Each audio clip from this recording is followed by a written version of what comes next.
Imaginez un gratte-ciel si haut que vous pourriez empiler la Burj Khalifa sur elle-même 2 fois et ne toujours pas atteindre le sommet. Une tour de 678 étages, plus du double de la plus haute tour du monde aujourd'hui, et ce n'est pas de la science-fiction. L'Arabie Saoudite vient d'annoncer la Rise Tower, 2000 mètres de haut, 5 milliards de dollars, et s'ils la construisent vraiment, cela ne fera pas que battre des records, cela réécrira l'avenir des gratte-ciels. Mettons cela en perspective. Le Burj Khalifa à Dubaï, l'actuel détenteur du record mondial, culmine à 828 mètres. Il a fallu 6 ans pour le construire, plus de 12 000 ouvriers, et cela a coûté environ 1,5 milliard de dollars. La Rise Tower, c'est le double de cette hauteur, 2000 mètres. Cela fait 6560 et un pied tout droit vers le ciel. Si vous vous teniez à la base et leviez les yeux, le sommet disparaîtrait littéralement dans les nuages. Avec ses 678 étages, on pourrait empiler 5 Empire State Buildings les uns sur les autres et il resterait encore de la place, et l'Arabie Saoudite affirme qu'elle va construire ce bâtiment dans le cadre de ce qu'ils appellent le North Pole District à Riyad, une toute nouvelle partie de la ville qui n'existe pas encore. Le projet vient tout juste d'être annoncé. Le fonds d'investissement public, le fonds souverain saoudien de 700 milliards de dollars, examine déjà les offres des entrepreneurs du monde entier. Le cabinet de design, Foster Plus Partners, ce sont les mêmes architectes derrière l'Apple Park, la rénovation du Reichstag à Berlin et certains des bâtiments modernes les plus emblématiques au monde. C'est réel. L'argent est réel. Les plans sont réels. Mais c'est là que ça devient intéressant. Pourquoi quelqu'un voudrait-il construire quelque chose d'aussi fou ? L'Arabie Saoudite est en pleine frénésie de construction depuis une dizaine d'années. Vous avez probablement entendu parler de Neom, la ville futuriste à 500 milliards de dollars qu'ils construisent de toutes pièces dans le désert. Une partie de cela inclut The Line, une ville gratte-ciel miroir de 170 km de long conçue pour accueillir 9 millions de personnes. Il y a aussi le Red Sea Project, une destination touristique de luxe qui s'étend sur 28 000 km², et Qiddiya, une immense ville de divertissement plus grande que Disney World et Universal Studios réunis. Tout cela fait partie de la Vision 2030, le plan du prince héritier Mohammed Ben Salman pour transformer l'Arabie Saoudite d'une économie dépendante du pétrole en un pôle mondial du tourisme, de la technologie et de l'innovation. Voilà le problème. Le pétrole ne durera pas éternellement, l'Arabie Saoudite le sait. Ils produisent environ 10 millions de barils de pétrole par jour, ce qui en fait l'un des plus grands exportateurs mondiaux. Mais la demande mondiale évolue. Les véhicules électriques gagnent du terrain. Les énergies renouvelables se développent. Le monde s'éloigne des combustibles fossiles. Alors, que faire lorsque toute votre économie repose sur quelque chose qui devient lentement obsolète ? Vous construisez littéralement le futur. Il s'agit de rebrander tout un pays, de montrer au monde que l'Arabie Saoudite est sérieuse dans sa volonté de devenir une puissance du XXIe siècle. Et la Rise Tower, c'est le point d'exclamation, car lorsque vous construisez le plus haut bâtiment du monde, vous ne faites pas que la une des journaux. Vous marquez l'histoire. Parlons de ce que cela signifie réellement de construire quelque chose d'aussi haut. À 2000 mètres, la Rise Tower ferait face à des défis d'ingénierie qui n'ont encore jamais été résolus. D'abord, il y a le vent. À des hauteurs extrêmes, la vitesse du vent peut dépasser 200 km/h.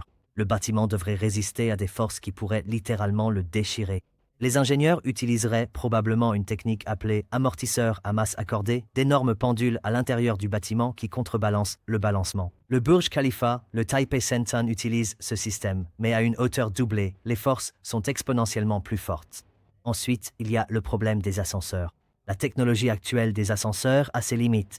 La plupart des ascenseurs ne peuvent pas parcourir plus de 500 à 600 mètres avant que les câbles en acier ne deviennent trop lourds pour se soutenir eux-mêmes.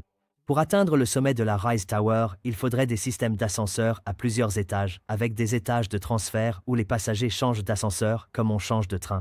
Certaines estimations suggèrent qu'il pourrait falloir 10 à 15 minutes rien que pour atteindre la plateforme d'observation. Et parlons de la pression atmosphérique. À 2000 mètres, vous êtes au-dessus de la plupart des altitudes de vol commercial. L'air y est plus rare. Des bâtiments aussi hauts auraient besoin de systèmes de pressurisation similaires à ceux des avions. Les personnes travaillant aux derniers étages connaîtraient des conditions atmosphériques sensiblement différentes de celles du rez-de-chaussée. Oh, et une chose de plus, la sécurité incendie. Si un incendie se déclare au 600e étage, comment évacuer ? Comment les pompiers peuvent-ils y accéder ? Les échelles et les lances à incendie traditionnelles deviennent inutiles. Il faut des systèmes de drones, des zones internes de suppression des incendies et des étages refuges conçus comme des zones de sécurité temporaires. Mais voici la partie la plus folle. L'Arabie Saoudite pense qu'elle peut le faire. D'accord, alors pourquoi se donner tout ce mal ? Pourquoi ne pas simplement construire un gratte-ciel normal ? Pourquoi repousser les limites à ce point ? Parce que l'Arabie Saoudite ne se mesure plus aux autres pays. Elle se mesure à l'avenir lui-même. Regardez ce qui s'est passé avec le Burj Khalifa. Quand Dubaï l'a construit en 2010, le monde entier a regardé avec admiration. C'est devenu un symbole d'ambition, de richesse et de possibilités. Du jour au lendemain, Dubaï est passé d'un port commercial désertique à une icône mondiale. Le nombre de touristes a explosé. Les investissements ont afflué. La perception mondiale des Émirats arabes unis a complètement changé. L'Arabie saoudite veut cette même transformation. Mais voici le défi. Ils arrivent en retard dans la course. Dubaï a déjà le plus haut bâtiment. Le Qatar a accueilli la Coupe du Monde. Abu Dhabi a le Louvre. Bahreïn a la Formule 1. Si l'Arabie saoudite veut se démarquer, il lui faut quelque chose d'indéniable, quelque chose que personne d'autre n'a. Une tour de 2000 mètres, c'est exactement cela. C'est une déclaration qui dit « Nous ne suivons pas les tendances, nous les créons ». Et cela s'inscrit directement dans les objectifs de la vision 2030. Le North Pole District, où la Rise Tower sera construite, n'est pas simplement un projet de gratte-ciel. C'est toute une nouvelle zone urbaine conçue autour de la durabilité, des technologies intelligentes et des énergies renouvelables. Selon les premiers plans, le district comprendra des liaisons ferroviaires à grande vitesse, le reliant au reste de Riyad, ainsi que des fermes solaires et des systèmes d'énergie éolienne alimentant toute la zone. Une infrastructure de réseau intelligent gérant l'énergie en temps réel. Des espaces verts conçus pour lutter contre la chaleur du désert. La Rise Tower en tant que pièce maîtresse, une ville verticale dans la ville. Des bureaux, des résidences, des hôtels, des plateformes d'observation, des restaurants, des lieux de divertissement, tous empilés sur 2000 mètres de hauteur. Et si cela fonctionne, cela deviendra un modèle pour les futures mégastructures dans le monde entier. Mais il y a une autre dimension à cela. L'Arabie saoudite est également en concurrence avec la Chine.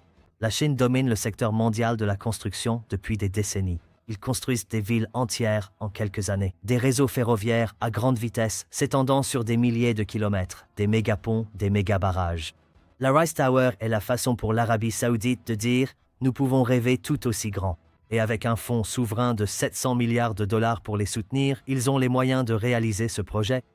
Mais soyons honnêtes un instant, construire la plus haute tour du monde semble incroyable jusqu'à ce qu'on regarde la réalité de ce que cela implique réellement. La construction serait prévue pour commencer aux alentours de 2026, mais voici ce que vous devez comprendre.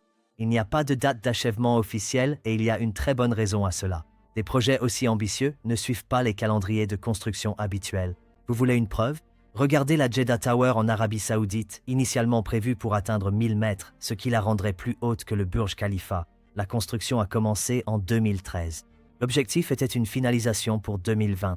Aujourd'hui, le projet n'est achevé qu'à environ un tiers. Il a été interrompu à plusieurs reprises en raison de problèmes financiers, d'enquêtes pour corruption et de défis techniques.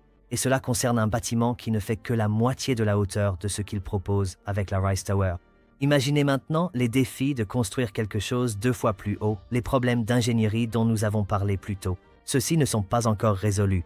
Les ingénieurs devraient littéralement inventer de nouvelles techniques de construction, de nouveaux matériaux, de nouveaux systèmes de sécurité. La résistance au vent à 2000 mètres est théorique. Personne n'a réellement construit quelque chose d'aussi haut pour le tester dans des conditions réelles. Les systèmes d'ascenseurs capables de transporter des personnes en toute sécurité sur une telle distance n'existent pas encore complètement. L'ingénierie structurelle nécessaire pour empêcher le bâtiment de s'effondrer sous son propre poids est sans précédent. Et parlons d'argent. 5 milliards de dollars, cela semble beaucoup, mais les méga-projets respectent presque jamais le budget initial. Le Burj Khalifa devait coûter 1 milliard de dollars et a finalement coûté 1,5 milliard. L'Opéra de Sydney devait coûter 7 millions de dollars. Prix final, 102 millions de dollars, soit près de 15 fois le budget initial. Les grands projets d'infrastructure dans le monde dépassent leur budget de 30 à 50% en moyenne. Pour un projet aussi complexe que la Rise Tower, les dépassements de coûts pourraient facilement faire grimper le prix à 8 ou 10 milliards de dollars, voire plus.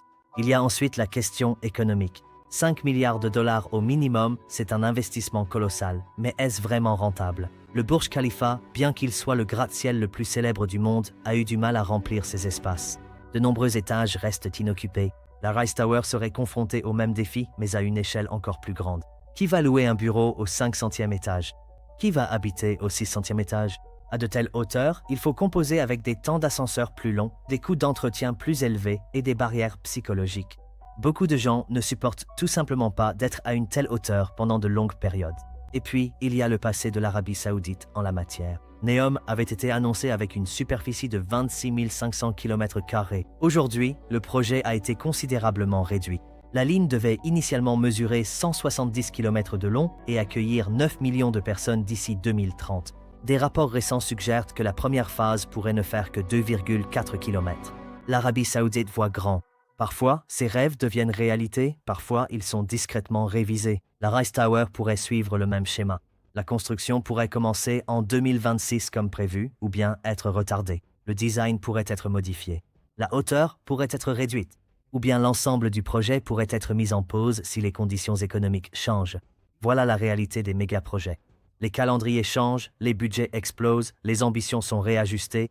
Étant donné l'ampleur et le caractère inédit de la Rise Tower, un calendrier réaliste, si tout se passe parfaitement, pourrait être de 15 à 20 ans, voire plus, entre la pose de la première pierre et l'achèvement, et cela en supposant qu'il n'y ait pas de revers majeur. Supposons que la Rise Tower soit construite 2000 mètres, 678 étages, entièrement opérationnelle. Que se passe-t-il ensuite? D'abord, l'Arabie saoudite deviendrait instantanément le centre de l'attention mondiale. Tous les grands médias en parleraient. Les touristes afflueraient pour la voir. Elle deviendrait l'une des nouvelles merveilles du monde moderne. Mais plus important encore, cela prouverait quelque chose, que les limites de l'architecture viennent d'être pulvérisées. Si l'Arabie saoudite peut construire une tour de 2000 mètres, qu'est-ce qui empêcherait quelqu'un d'en construire une de 3000 mètres? Nous entrerions dans une nouvelle ère de villes verticales, des structures si hautes qu'elles fonctionnent comme des écosystèmes autonomes. Imaginez vivre toute votre vie à l'intérieur d'un seul bâtiment. Travailler au 200e étage, habiter au 350e, faire du sport au 400e, aller au restaurant au 500e. Vous n'auriez jamais besoin de sortir, et c'est exactement pour cela que ces mégastructures sont conçues. Ce ne sont pas seulement des bâtiments, ce sont des villes. La Rise Tower pourrait abriter des dizaines de milliers de personnes. Elle pourrait produire sa propre énergie, recycler son eau, gérer son propre climat. Et si l'Arabie saoudite réussit, d'autres pays suivront. La Chine, les Émirats arabes unis, le Qatar, tous observent. La course pour construire plus haut, plus intelligent et plus durable n'est pas terminée. Elle ne fait que commencer. Alors voici la vraie question. La Rise Tower sera-t-elle réellement construite ou deviendra-t-elle un autre méga-projet ambitieux discrètement abandonné? L'Arabie saoudite a l'argent, la vision et l'habitude de surprendre le monde. La construction pourrait commencer en 2026, mais l'achever pourrait prendre 20 ans, voire plus. Si une tour de 2000 mètres s'élève réellement du désert, tout change, la ligne d'horizon, l'économie et l'avenir même de l'architecture. Et la prochaine fois que vous regarderez un gratte-ciel, vous vous demanderez « Jusqu'où peut-on vraiment aller ?» L'Arabie saoudite construit la plus haute tour du monde, mais la Chine vient d'achever le plus long pont à haubans du monde, et c'est un monstre d'ingénierie. Cliquez sur « Regardez la suite » pour découvrir comment ils ont fait, et n'oubliez pas de soutenir la chaîne en vous abonnant ou en consultant.